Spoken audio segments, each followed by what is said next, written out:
Hello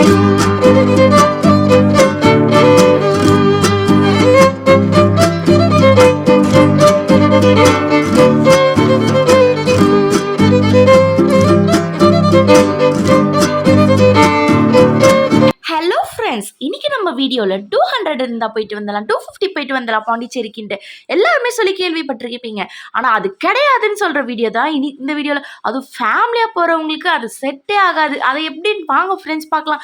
நாங்கள் பார்த்தீங்கன்னா எல்லா டிக்கெட்ஸும் இதில் இன்க்ளூட் பண்ணியிருக்கோம்.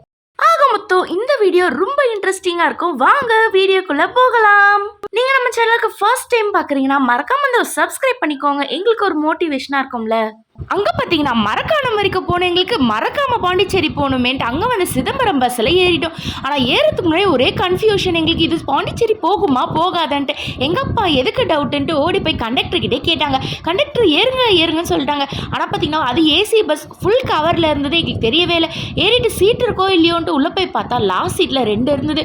ஏஞ்சி போய் உட்காரலான்னு பார்த்ததுக்கு டமால் மீன் தூக்கி போட்டு ஷின்ஷானில் வர அந்த காமெடி பீஸ் மாதிரி மேலேயோ கிளியோ குச்சிட்டு இருந்தோம். எங்கப்பா பார்த்தீங்கன்னா இடுப்புலி வந்துருப்பேன்னு சொல்லிட்டு ஃப்ரெண்டில் ஒரு ஜென் சீட் மட்டும் காலியாக இருந்தது. அங்கே போய் உட்காந்துக்கிட்டாங்க.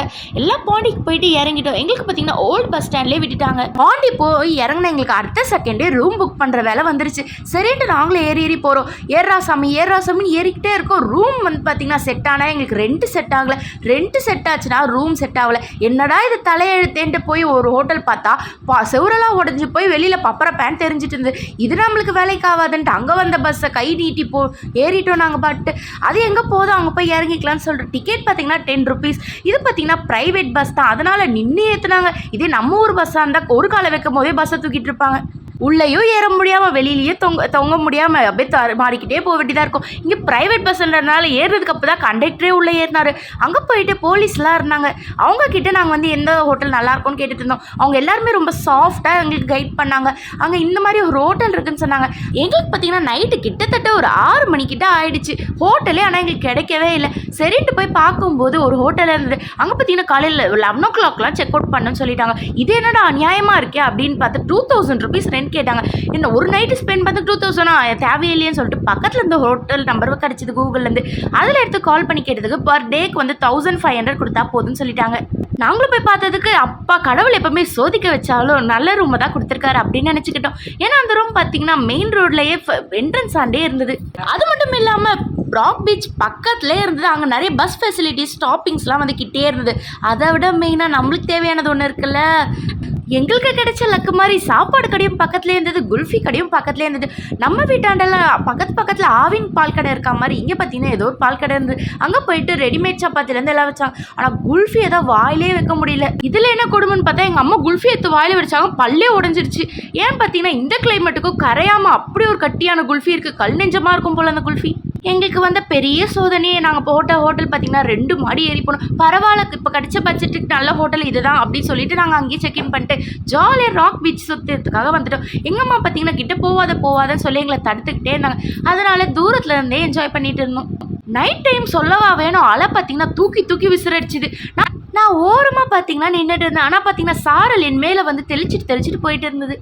எனக்கு தோணுது ஒரே விஷயம் தான், கோல்கேட் பேஸ்டில் அந்த ஆடுக்கு வர மாதிரி இதில் சால்ட் இருக்குன்னு சொல்கிற மாதிரி கடல் நீர் பார்த்தீங்கன்னா செம்ம உப்பாக இருந்தது. மேலெலாம் பட்டோடனே பிசுன்ட்டு கையெல்லாம் ஒரு மாதிரி ஆயிடுச்சு. அங்கேருந்து போயிடலாம் போல இருந்தது எங்களுக்கு. அந்த ராக் பீச்சில் என்ஜாய் பண்ணாமல் இருந்த ஒரே பாவப்பட்ட ஜென்மம் நான் மட்டும்தான். ஏன்னா ஸ்பெட்ஸ் யூஸ் பண்ணுறவங்களுக்கு தான் தெரியும் நம்மளோட கஷ்டம். அந்த பீச்சோட காத்தாலையில் பார்த்தீங்கன்னா ஸ்பெட்ஸில் ஒரே உப்பாக வர ஆரம்பிச்சிருச்சு. அதனால கண்ணும் தெரியல. என்ன மாதிரி ஸ்பெட்ஸ் போட்டு கஷ்டப்படுற யாராவது இருக்கீங்கன்னா கமெண்ட்டில் உங்களோட ஃபீட்பேக்கையும் ஷேர் பண்ணிக்கோங்க. அப்படியே பார்த்தீங்கன்னா அங்கே டீ வித்துட்டு இருந்தாங்க, இஞ்சி டீன்னு சொல்லிட்டு. டீ பார்த்தீங்கன்னா 12 rupees நாங்கள் எங்கள் அம்மா வாங்கித்தான்னு சொல்லிட்டு வாங்கிட்டு போய் கொடுத்ததுக்கப்புறம் வேண்டாண்டாங்க. எங்கள் அப்பா அடைப்போடி நானே குடிக்கிறேன்னு சொல்லிட்டு குடிச்சிட்டு இருந்தார். அங்கே பார்த்தீங்கன்னா ராக் பீச் ஹோட்டலும் கிட்டே தானே இருக்குது. அப்படியே வரும்போது ஒரு பரோட்டா பார்த்துட்டு இருந்தோம். எங்கள் டாடி கேட்டார், இங்கேயும் வந்து பரோட்டாவா அப்படின்ட்டு. நாங்கள் பார்த்தீங்கன்னா பரோட்டா வாங்கிட்டு போய் உண்ட மயக்கத்தில் அப்படியே உறங்கி விட்டோம். எங்கள் அம்மா பார்த்தீங்கன்னா பிக் பாஸ் டாஸ்க்கெல்லாம் மொத்தமாக விளையாடின மாதிரி கவுந்துட்டாங்க. என் தங்கச்சியோ வீராப்புக்குனே வீடியோ எடுக்கிறேன்ட்டு அப்படியே நின்றுட்டு இருந்தா. வீடியோ எடுத்து முடிச்சதுக்கப்புறம் அவளும் போயிட்டு சாஞ்சிட்டால டமால்னு. இங்கேயும் போயிட்டு சீரியலா அப்படின்னு தானே நீங்கள் நினைக்கிறீங்க. அங்கே போயிட்டு பார்த்தீங்கன்னா டிவியில் அட்வர்டைஸ்மெண்ட் ஓடிக்கிட்டே இருந்தது. பாண்டி பஜாரில் அதோட அட்ரஸ் மென்ஷன் பண்ணி இங்கே வாங்க 2 டிஷர்ட் 100 ரூபா, 3 டிஷர்ட் 100 ரூபான்ட்டு. நாங்கள் நினச்சிக்கிட்டு ஆக மொத்தம் என்ன வேணா காட்டிக்கோ, நான் எங்கேயோ வரமாட்டோம் அப்படின்னு சொல்லி உண்ட மயக்கத்தில் உறங்கி விட்டு காலையில் எழுந்ததும் எங்கள் அப்பா இங்கே வந்து தூங்காதீங்கன்னு ஹாஸ்டல் வார்டன் மாதிரி அடிச்சு எழுப்பிட்டாரு. 8 மணிக்கு ஏஞ்சி நாங்கள் எல்லாரும் குளிச்சுட்டு ஒரு 10 o'clockலாம் கிளம்பிட்டோம். கிளம்பிட்டு ரூம் பார்த்தீங்கன்னா லாக் பண்ணிட்டு மறுபடி வந்தா செத்தா போனா ரிப்பீட்டுன்ற மாதிரி ரூமை சாத்திட்டு வெளில போகணுன்ற மாதிரி போயிட்டு இருந்தோம். நாங்கள் பார்த்தீங்கன்னா வீட்டில் எல்லாருமே லேடிஸ் எங்கள் டேடி மட்டும் தான் ஜென்ஸுன்றதுனால நாங்கள் பார்த்தீங்கன்னா வெளியில் போனாங்க ட்ரெஸ் மாற்றினோம், வெளியில் போ ட்ரெஸ் மாற்றினோம் டேடி சொல்லிட்டோம். எங்கள் டேடி பார்த்தீங்கன்னா ஐயோ என்னடா கொடுமைன்னு சொல்லிட்டு அப்படியே கிளம்பிட்டாரு ஊர் சுற்றுறதுக்காக. அங்கே போயிட்டு அதையும் அவர் வேஸ்ட் பண்ணாமல் எந்த ஹோட்டல் நல்லா இருக்குமோ அதை போயிட்டு விசாரிச்சுட்டு வந்திருக்காரு. எங்களுக்கு பார்த்தீங்கன்னா பாண்டிச்சேரி போனதுலேருந்தே ஒரே அந்த மீன் ஸ்மெல்லாக இருந்தது. அதனால் ஒரு நல்ல வெஜ் ரெஸ்டாரண்ட்டாக பார்த்து கூப்பிட்டு போயிட்டார். செம்மையாக அங்கே ஒரு காலையில் டிஃபன் சாப்பிட்டுட்டு பக்கத்தில் வந்து பார்த்தா ஐஸ்கிரீம் சாப்பிட்ட உடனே ஐஸ்கிரீம் சாப்பிட்ற சுகமே தனி தான். அதுவும் நான் சாப்பிட்டு கோன் பார்த்தீங்கன்னா 15 ருபீஸ் தான். 30 ருபீஸ் கோன் இல்லைன்ட்டாங்க. சார் 15 ருபீஸ் வாங்கலாமா வேணாமான்னு யோசிச்சு வாங்கினேன். ஆனால் செம்ம டேஸ்ட்டாக இருந்தது. அதெல்லாம் சாப்பிட்டு பார்த்தீங்கன்னா அங்கேயே ஸ்டாப்பிங் இருக்குது. கையை கட்டினா ஆட்டோ நிற்க போகுது, அப்படியே ஏறிட்டோம். எல்லாத்துக்குமே 10 ருபீஸ் தான். ஆட்டோக்காக இருந்தாலும் பஸ்ஸாக இருந்தாலும் அது பார்த்தீங்கன்னா புது பஸ் ஸ்டாண்டுன்னு சொன்னால் அவங்களே ஸ்டாப் பண்ணிடுவாங்க. அங்கே ஸ்டாப் பண்ணிவிட்டு நாங்கள் எங்கே கிளம்பணும் நீங்களே யோசிங்க. எனக்கு உங்கள் மைண்ட் வாய்ஸ் கேட்டுச்சுல, நீ எங்கே போனால் எனக்கு என்னன்னு தானே சொல்கிறீங்க. அப்படியெல்லாம் கிடையாது, நான் சொல்லுவோம்ல. யூடியூப்பில் பார்த்தீங்கன்னா பேரடைஸ் பீச் அப்படி இருக்கோ இப்படி இருக்கோன்னாங்க. எங்கள் அப்பா பார்த்தீங்கன்னா டிரைவர் கிட்டலாம் இன்ஃபர்மேஷன் கேட்டுட்டு இருந்தார். நாங்களும் பார்த்தீங்கன்னா ஆசையாக பேரடைஸ் பீச் போகிறோமே அப்படின்னு ஜாலியாக போகலான்னு பார்த்தா குண்டு சட்டியில் குதிரை ஓட்டுற மாதிரி சென்னையில் என்ன இருக்கோ அதே தான் அங்கேயும் இருக்குது. ஆக மொத்தம் ஒன்றுமே சுற்றி பார்க்குற மாதிரி இல்லை. அங்கே இருக்கவங்களாம் நாங்கள் கேட்கும்போது என்ன சொன்னாங்க பார்த்தீங்கன்னா சென்னையில் இல்லாததா இங்கே இருக்குது, இங்கே வந்துட்டீங்களே அப்படின்னு சொல்லிட்டு இருந்தாங்க. சென்னையிலே நிறைய இடம் சுற்றி பார்க்கறதுக்கு அழகழகாக இருக்குது. எல்லோரும் தான் பாண்டிச்சேரின்னு சொல்கிறாங்களேன்னு நாங்களும் ஆசையாக வளர்த்துட்டு வந்து பார்த்தோம். எங்களுக்கு அவ்வளோவா என்ஜாய் பண்ணுற மாதிரி அங்கே ஒன்றும் இருக்குன்னே தோணலை. ஒருவேளை அங்கே இன்னும் ஏதாவது நல்லா சூப்பரான இடம் பிளேஸ் ஏதாவது இருந்ததுன்னா நீங்கள் கமெண்டில் பண்ணுங்கள். நாங்கள் நெக்ஸ்ட் டைம் போய் விசிட் பண்ணி பார்க்குறோம். இல்லைண்ணா இந்த மாதிரிலாம் போக மாட்டேன், நான் எப்பவுமே ஆன்மீக சுற்றுலா தான் போவேன்னு நினச்சிங்கன்னா நீங்கள் அந்த மாதிரிலாம் இருக்கிறவங்கன்னா கமெண்டில் பண்ணுங்கள். நீங்கள் எந்தெந்த கோயிலில் மோஸ்ட்டாக போய் விசிட் பண்ணுவீங்கன்றதோ கமெண்டில் சொல்லிவிடுங்க. பாண்டிச்சேரியில் பார்த்தீங்கன்னா ஃபுல்லாகவே சர்ச் தான் நிறையவே இருந்தது. நேற்று நைட்டு எங்கள் வீட்டில் டேடி கூட எங்களுக்கு ஒரு கான்வர்சேஷன் நடந்துட்டுது. அது என்னன்னு பார்த்தீங்கன்னா நான் யதார்த்தமாக சொன்னேன், டேடி நீங்கள் மம்மி என்ன புண்ணியம் பண்ணீங்களோ நாங்கள் ராமேஸ்வரம் போயிட்டு வந்துட்டோம், ஆனால் உங்கள் அம்மா அப்பா என்ன பாவம் பண்ணாங்களோ நீங்கள் இன்னும் போலையே அப்படின்னு கிண்டலாக ஒன்று சொல்லிட்டேன். அதுக்கு எங்கள் டேடி நாளைக்கே வாங்க நம்ம போயிட்டு வந்துடலாம் அப்படின்னு சொல்லிட்டாரு. அதுக்கு எங்கள் அம்மா சொன்னாங்க, ராமேஸ்வரம்லாம் நம்ம நினச்சா போக முடியாது, அந்த எல்லாம் அல்ல அந்த இறைவன் சொன்னா தானே நடக்கும் அப்படின்னு எங்கள் அம்மா சொன்னாங்க. அதுக்கு எங்கள் டேடி அப்படியெல்லாம் இல்லை, நான் வேணா போய் காட்டட்டுமா அப்படின்னு சொல்லிட்டு எங்கள் அம்மா முடிஞ்சா போய்க்கு அப்படின்னு ஒரு சேலஞ்ச் போட்டிருக்காங்க. ஆனால் நீங்கள் என்ன நினைக்கிறீங்க, நிஜமாவே ராமேஸ்வரம் புண்ணியம் பண்ணவங்களால தான் போக முடியுமா, அது சாமி நினச்சாதான் போக முடியுமா, இல்லைனா யார் வேணால் போகலாமா? உங்களோட கருத்து என்ன அதையும் சொல்லுங்கள். பட்ஜெட் ஃப்ரெண்ட்லியாக பாண்டிச்சேரிக்கு போக முடியுமான்னு கேட்டால் என்ன நான் பொறுத்த வரைக்கும் நான் சொல்கிறது போக முடியாதுன்னு தான். ஏன்னா அந்த பேரடைஸ் பீச்சிலே போட் ஹவுஸ்க்கு பார்த்திங்கன்னா ஒரு ஆளுக்கு 260 ருபீஸ். அதுவும் பார்த்திங்கன்னா போட்டில் லிமிட்டட் டைம் மாதிரி தான் கூட்டிகிட்டு போய் விடுவாங்க. அங்கே போய்ட்டு ஐலாண்டில் விடுவாங்க. அதுக்கப்புறமா அங்கே இருக்க நம்மளோட செலவுக்கெலாம் நம்ம தான் வந்து பே பண்ணிக்கணும். அந்த மாதிரி நம்மளை கூட்டிகிட்டு போய் விட்டுட்டு அதுக்கப்புறம் கொஞ்ச நேரம் கழிச்சு நம்மளை பிக்கப் பண்ணிக்கணும்னா ஒரு ஆளுக்கு 350க்கு மேலே. எங்களை பொறுத்த வரைக்கும் இந்த அமௌண்ட் பார்த்திங்கன்னா அஃபோர்டபுள்லாம் சொல்ல மாட்டோம். என்னடா பண்ணுறதுன்னு சோர்த்து போய் அங்கே இருக்க பெஞ்சில் உட்காந்துட்டோம். அப்போ தான் நாங்கள் இந்த ஃபன் வேர்ல்டுன்னு பார்த்தோம். சரி 100 ருபீஸ் ப்ளஸ் ஜிஎஸ்டி வேறு, அதுக்கு சரி போய் பார்க்கலாமேன்ட்டு உள்ளே போய்ட்டோம். வெளியில் ஏதோ பிரம்மாண்டமாக கொடுத்துருக்கான், உள்ளே ஏதோ 10க்கு 10 ரூமில் டாய்ஸ் வச்ச மாதிரி இருக்குது. அதுவும் பார்த்தீங்கன்னா 100 ப்ளஸ் ஜிஎஸ்டி 20 ருபீஸாம். அதுக்கு 2 காயின் தான் தருவாங்க. அந்த 2 காயின் வச்சு ஏதாவது 2 கேம் விளையாடிக்கலாம்னு சொல்லிட்டாங்க. என்னத்தை விளையாடுறதுனே தெரில. உள்ளே போய் பார்த்துட்டு வந்தே நம்ம காயின் வாங்கியிருக்கலாமோன்னு இருந்துச்சு. என் தங்கச்சி கிட்ட அவளுக்கு விருப்பமே இல்லை. இருந்தாலும் சரி நீ ஒரு பைக் ஓட்டு அப்படின்னு சொல்லி நாங்கள் அமைச்சிட்டோம். பைக் பார்த்திங்கன்னா தானே அதுவும் ஷேக்கோ ஆக மாட்டுது. என் தங்கச்சியை பார்த்திங்கன்னா அவளே அவள் ஆட்டுன்னு ஆட்டிக்கிட்டு இருந்தா. இதுக்கு அவள் வீட்லேயே சும்மா இடுப்பு ஆட்டிக்கிட்டு இருந்திருக்கலாம். அவன் மட்டும் ரியல் லைஃப்பில் இந்த பைக்கை ஓட்டியிருந்தானா இன்னத்துக்கு அந்த பைக்கு உடஞ்சி நாராக இருக்கும். அந்த மாதிரி போட்டு கேமில் டமால் டிமில் இடித்து உடச்சிட்டு இருந்தா. அவளுக்கு ஆனால் அங்கே ஓட்டும் போது பிடிக்கவே இல்லை. அவளோட ஃபேஸ் ரியாக்ஷன்லேயே நீங்களே பாருங்களேன்.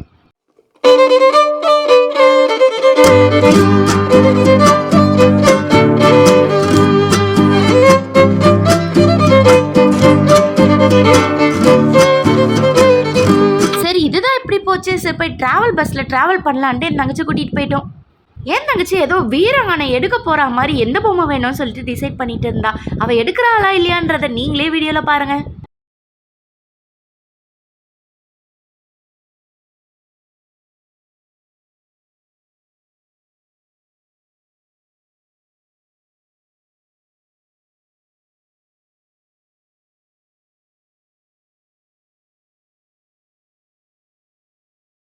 எங்க டாடி பார்த்தீங்கன்னா, அவன் ஏதோ வீட்லேருந்து பாண்டிச்சேரி வரைக்கும் பைக் ரைட்லேயே போன மாரி குழந்தை களைச்சு போயிடுச்சுன்னு இளநீர் வேற வாங்கி கொடுத்தாரு. ஆனால் எனக்கு செம்ம கோவம் அவன் மேலே, இதை கூட உருப்படியாக விளையாடலையே அப்படின்ட்டு. சரின்ட்டு நாங்கள் எல்லாத்தையும் முடிச்சுட்டு ஆட்டோவில் ஏறி ரூமுக்கே வந்துட்டோம். என்னோட ஸ்லிப்பர் பார்த்தீங்கன்னா எப்போ சாவுறோன்ற நிலமையில இருந்தது. அதனால் அந்த ஸ்லிப்பரை தூக்கிட்டு வேறு ஸ்லிப்பர் வாங்கலாமேன்ட்டு அங்கே பார்த்தீங்கன்னா ரோட்டில் வரும்போது ஒரு செடி அழகாக இருந்தது. சரின்ட்டு அப்படியே பிச்சுக்கலான்னு பார்த்ததுக்கு அது அழகாக இருந்தோடனே எங்கள் அம்மா தலையை கிரீடம் மாதிரி வச்சிட்டோம். என் தங்கச்சி உடனே சந்தில் சிந்து பாயிற மாதிரி அவ்வளோ வச்சு பார்த்துட்டு இருந்தா. எல்லாத்தையும் முடிச்சுட்டு ரூம் செக் அவுட் பண்ணிட்டு ஸ்நாக்ஸ்லாம் வாங்கிட்டு போகும்போது தான் பஸ்ஸில் வந்ததுக்கு ரேட் அதிகமாகிடுச்சு. ட்ரெயின் எவ்வளோன்ட்டு விசாரிச்சுட்டு வந்துட்டோம். ட்ரெயின் பார்த்திங்கன்னா என்னால் நம்பவே முடியல. பாண்டிச்சேரி டு எக்மோர் பார்த்திங்கன்னா 45 ருபீஸ் தான். அங்கேருந்து எங்கள் வீடு ஆவடிக்கு 5 ருபீஸ் தான் போட்டிருக்காங்க. 3 ட்ரெயின் மாறி ஏறினாலும் 4 பேருக்கு 200லேயே முடிஞ்சிருச்சு. ஆனால் நாங்கள் பார்த்தீங்கன்னா மரக்காணம்லேருந்து பாண்டிச்சேரி ஏறினதுக்கே எங்களுக்கு பார்த்தீங்கன்னா 280 ருபீஸ் ஆயிடுச்சு 4 பேருக்கு. ஆனால் ட்ரெயினில் பார்த்தீங்கன்னா செம்ம தான். இங்கேருந்து நாங்கள் எங்களோட வீடு ஆவடி வரைக்கும் போகிறதுக்கே 200 தான் ஆச்சு எல்லாருக்கும் சேர்த்து. ட்ரெயின் பார்த்தீங்கன்னா மெதுவாக ஷின்ஷான் மாதிரி நடந்துக்கிட்டே இருந்தது. அதுவும் பார்த்தீங்கன்னா செம்ம லக்கு தான் எங்களுக்கு. நாங்கள் பார்த்தீங்கன்னா ட்ரெயின் ஓப்பன் பண்ணது ஃபஸ்ட் ஆளாக ஏறிட்டோம்.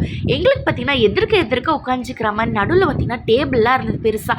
நாங்கள் பார்த்தீங்கன்னா ஹோட்டல் சீட்டில் உட்காந்துட்டு இருந்த மாதிரி ஜாலியாக உட்காந்துக்கிட்டு இருந்தோம். நைட்டும் ஆக ஆரம்பிச்சிருச்சு, ஸ்நாக்ஸும் காலியாக ஆரம்பிச்சிருச்சு. கூடவே சேர்ந்து எனர்ஜியும் டவுன் ஆகிடுச்சு. நாங்கள் பார்த்தீங்கன்னா பார்க்குக்கு போயிட்டு சென்ட்ரல் மாதிரி அங்கேருந்து நாங்கள் ஆவடிக்கு ட்ரெயின் ஏறிட்டோம். அதுவும் பார்த்தீங்கன்னா நகருது பொறுமையாக நகர்ந்துருந்தது. எப்படியோ ஜாலியாக பாண்டிச்சேரி விலாக முடிச்சுட்டு வீட்டுக்கு வந்துட்டோம்.